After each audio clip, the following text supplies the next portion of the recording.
Mah ya pemirsa, dan gak sedikit juga ya Kak Bekti di Indonesia atau orang-orang yang punya penyakit mah. Nah, tapi ada lagi nih selain mah namanya GERD. Apa bedanya mah sama GERD ya? Betul. Karena perlu diwaspadai juga ya tentunya. Nah hari ini kita akan membahasnya bersama dengan Profesor Dr. Arif Fahrial, spesialis penyakit dalam. Selamat pagi dokter.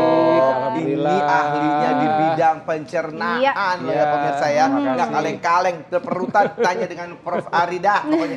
Siap, Baik dok, ini banyak sekali yang merasakan perbedaannya di dok ya.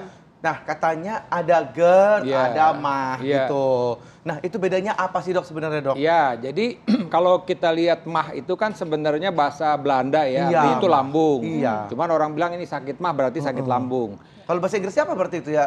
Stomak, kalau itu kan stomak kan. Tapi kalau kita ngomong stomak. Kalau istilah apa medis itu suka dispepsia kita bilang begitu. Nah, tadi kembali lagi nih apa bedanya ya. Kalau itu bilangnya sakit mah saja itu problemnya baru di lambung saja.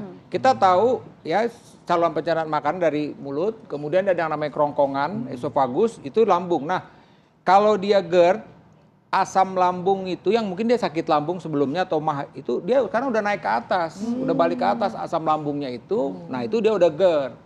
Nah, kalau dia udah balik karena kita bilang gastroesophageal reflux disease, penyakit akibat naiknya isi lambung ke atas gitu. Naiknya serem juga kayak bisa naik begitu ya dok ya. Itu bedanya itu jelas sudah Mas Bekti ya. Jadi kalau cuma baru jelas masih banyak dok. Iya maksud saya kalau cuma di lambung saja itu oke sakit mah, kalau udah naik ke atas itu yang kita bilang GERD. Udah naik ke atas itu berasa sampai di sini gitu ya dok. Iya naik ke atas. Kadang-kadang pasien tanya berarti kelanjutan. Ya boleh juga kita bilang begitu bahwa sakit lambungnya itu lama-lama sekarang akhirnya jadi GERD itu pasiennya gitu. Tapi bisa dua penyakit. Saya bisa membuat diagnosis dia punya GERD tapi mungkin dia punya sakit mah juga. Iya, jadi bisa berbarengan juga ya dokter ya. Bisa berbarengan. Nah ini ada fakta atau mitos yang beredar nih di masyarakat yang terkait ya ini gejala GERD. Karena katanya ini hampir sama dengan serangan jantung. Dokter ini fakta atau mitos dok? Iya, jadi kita bilang ini fakta. Faktanya kenapa? Karena memang nyeri itu nyeri di dada. Nah sebenarnya sih nggak benar-benar seperti jantung. Tapi orang makanya bilang chest pain. Ada istilah lagi atypical chest pain. Jadi nyeri dada yang tidak khas. Jadi tadi itu. Jadi mau pasien itu panas dada seperti terbakar, mulut pahit. Nah, kalau dia memang serangan jantung itu ada sebelah kiri. Tapi terus terang memang seringkali pasien-pasien itu ketika mengalami serangan dari nyeri dadanya itu dia akan datang ke IGD dan takut kalau ini jantung gitu loh. Karena ternyata GERD. Ternyata setelah diperiksa jantungnya normal, semua normal. Ini karena gejala GERD gitu. Nah ini ada lagi nih dok yang membingungkan nih karena memang ini GERD ini agak tipis-tipis sama penyakit lain ya dok ya. Betul. Ini nyeri pada ulu hati itu salah satu gejala daripada mah. Nah ini dok, itu fakta atau mitos dok? Kalau nyeri ulu hati gejala mah itu fakta. Nah jadi kalau memang saya bilang tadi kan kalau dia memang ini adanya di daerah ulu hati di seputar ulu hati itu yang kita bilang memang sakit mah.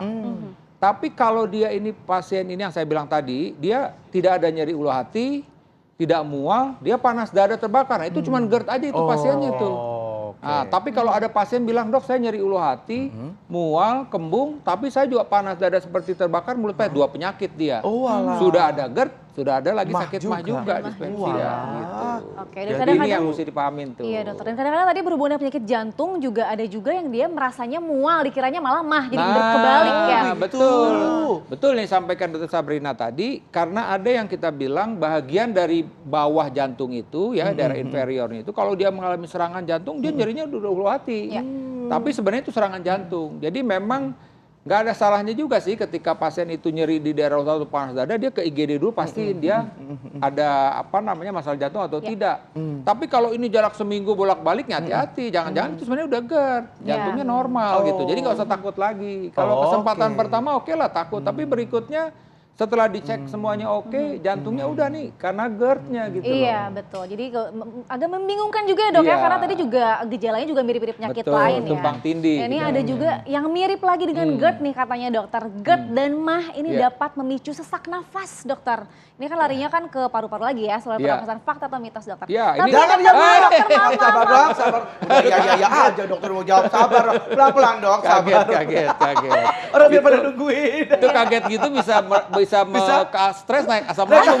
Dokternya asam lambung. Katanya dokternya harus bisa ngerasain juga dong. Iya, tapi biar ada rasa empati. untungnya saya nggak GERD, jadi waktu dikagetin nggak naik asam lambung. Baiklah, Sebentar ya dok, kita akan jawab setelah lagi. Tetap bersama kami di Hidup Sehat.